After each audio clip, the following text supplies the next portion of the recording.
This week, I'm bringing news from Marco Island from Roofing Process Conference. If you have attended, please comment below what you think about the conference. How did it go?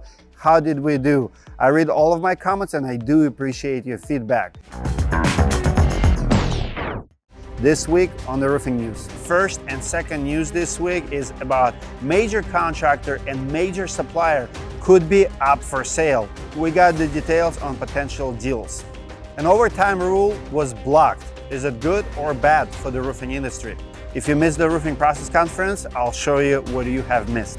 A Minnesota roofing contractor is facing multiple fines after he filed bankruptcy. Could this have been prevented?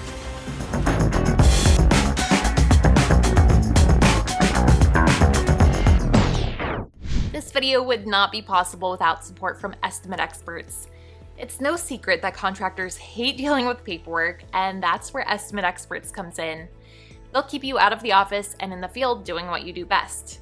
The estimate experts team knows what insurance companies are looking for, and they make sure every detail and document is accounted for in your claim. If something changes, they've got it covered. Use the estimate expert supplementing service for any unforeseen or missed expenses. The best part? Straightforward, affordable pricing that keeps you competitive. Get started at estimateexperts.com. And as always, if you enjoy our work on Sundays bringing you these news, please like this video, subscribe to the channel, and if you have a story you want to share with us, email it to sydney@roofinginsights.com. Let's go. Mergers and acquisitions. First up this week, the #1 commercial roofing contractor could be up for sale. That's TectaAmerica. According to Bloomberg News, the private equity firms that own Tecta are thinking about selling. Atlas Partners bought the company in 2018 for an undisclosed amount. Leonard Green bought a minority stake a few years later. Today, Bloomberg estimates Tecta could be worth $3 to $4 billion. They have more than 70 offices and over 4,000 employees. When asked to comment on a potential sale, Tecta's CFO said there is nothing more than speculation at this time. We'll keep you updated, but comment below what do you think about private equity buying and selling.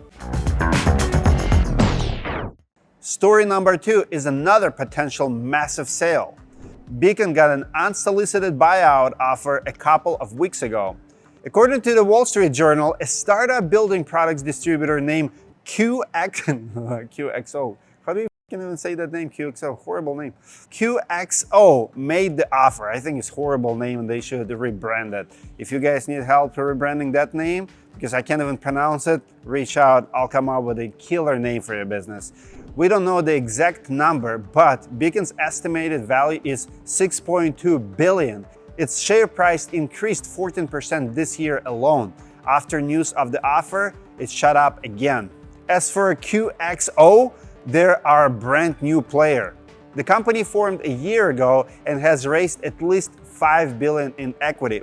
The founder is Brad Jacobs, who made a fortune in waste management and logistics.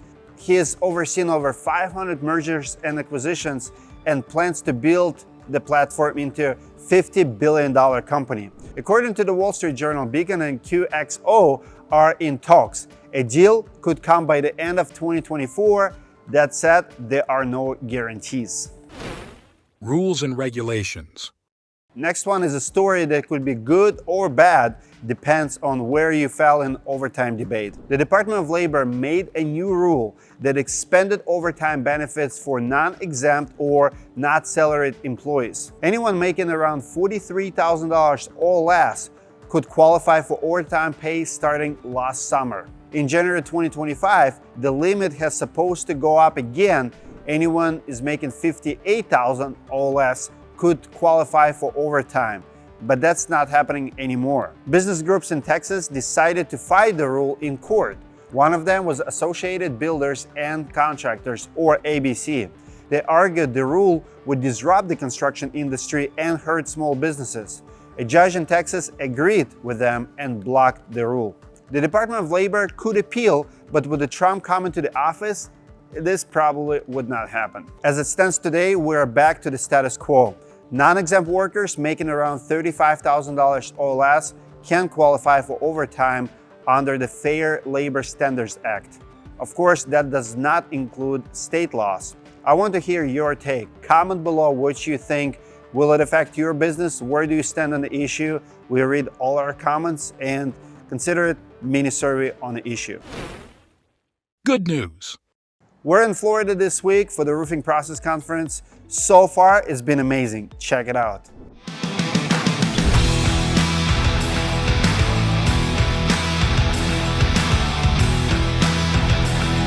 Absolutely love the energy here. I appreciate every single vendor. I appreciate, the community.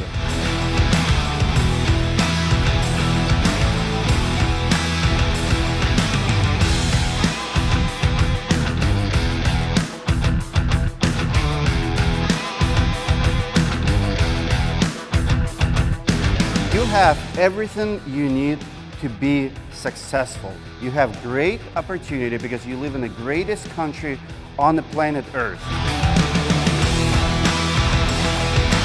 Make contact, please!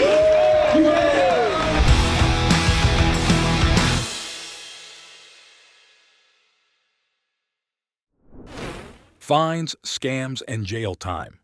On to some drama.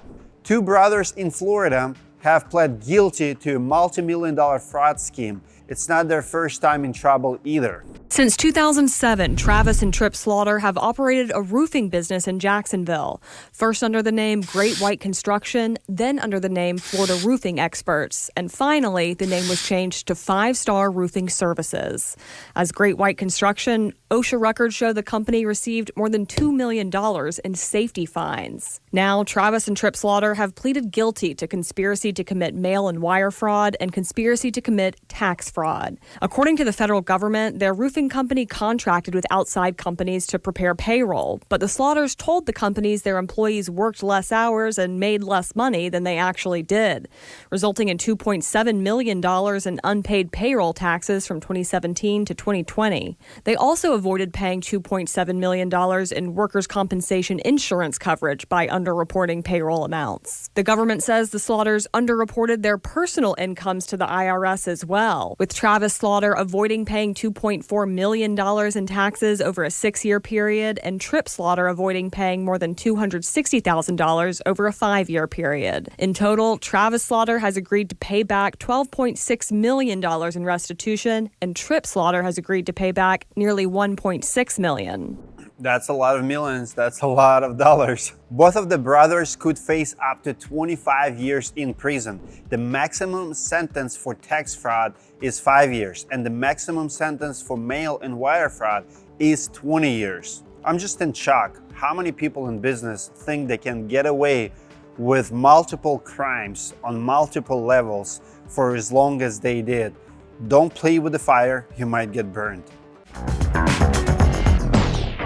The next one comes from my home state, unfortunately. 1,000 lawsuits have been filed against Auberg Roofing in St. Cloud, Minnesota. This comes after the company filed for bankruptcy in May. 10 lawsuits are from homeowners who say their jobs weren't completed. One is from supplier and another one is from a contractor. In total, the cases are requesting $714,000 and $750 in damages. Auberg business license also has been revoked by the state. I never like to share these stories. When we researched Auberg Roofing, we found older news stories about them giving free roofs to people in need. The CEO, Caleb Auberg, also got a local BBB award for entrepreneurship. And I personally knew the owner and the company. I'm guessing he's just a guy who got in over his head. Unfortunately, it's a common story in our industry and we cannot ignore it. That's why in the next few weeks, I'm putting out a video about high-profile company that came very close to shutting down. We'll talk about how they turned it around and what homeowners can do to avoid another bankruptcy victim. Stay tuned. This is also why we checked for bankruptcy at directory.com. That's why we do what we do when we recommend contractors, because nobody is safe. You will never know if your contractor is on the verge of bankruptcy. Very sad news about Auberg, close to the state, close to us, close to our hearts. Tools and tech. On to some big player news. JobNimbus is getting a $330 million investment from Summer Equity Partners. According to the press release, the money will be used to scale operations, expand product offerings, and invest in AI. The JobNimbus co-founders are staying as investors along with the equity firm Mainsail Partners. All of this is positive news for JobNimbus, but not so much for their competition in the CRM space. Good news. Last but not least is some good news. It's December, and that means it's a Christmas light season for roofers, including my friends Nate and Leah. We're getting into colder temperatures recently in Dakota Territory, and one roofing company decided to offer a new service in the off-season.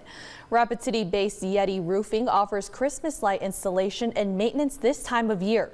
Shingle work isn't possible in freezing temperatures, and Yeti's owners say this alternative business helps them keep profits up while they can't do their typical Nate, work. be careful. Co-owner Leah Schweppe says her team also enjoys the creative aspect of Christmas light installation. She also said it's safer to call the experts than it is to attempt to put up the lights yourself. There's like 160 ladder accidents that happen each year during Christmas, and we want to prevent that for the homeowner. Also, it gets really cold out here, so we don't want them to have to endure the cold. If you are still installing your own Christmas lights, it's best to do so in dry conditions with a stable ladder. Good job, Nate and Leah. Congrats on new addition to your business. Thank you everyone for watching our news. Again, one more time, comment below what you think about the stories this week. If you attended the conference, what did you think? Every question that I ask you, I truly mean it. I do want to know what you guys think about our news and the stories we cover. Comment away, and I'll see you in the next video. As for QXO, they're our brand new player with a horrible brand name. Next one is a story that could be good or bad news in the industry. Depends on where you're at on this. Where you fall in the overtime debate. Okay. The JobNimbus co-founders are staying as Good job, Nate and Leah. Good job, Nate and Leah. Good job, Nate and Leah. Good. Can't talk anymore. Where's my kids?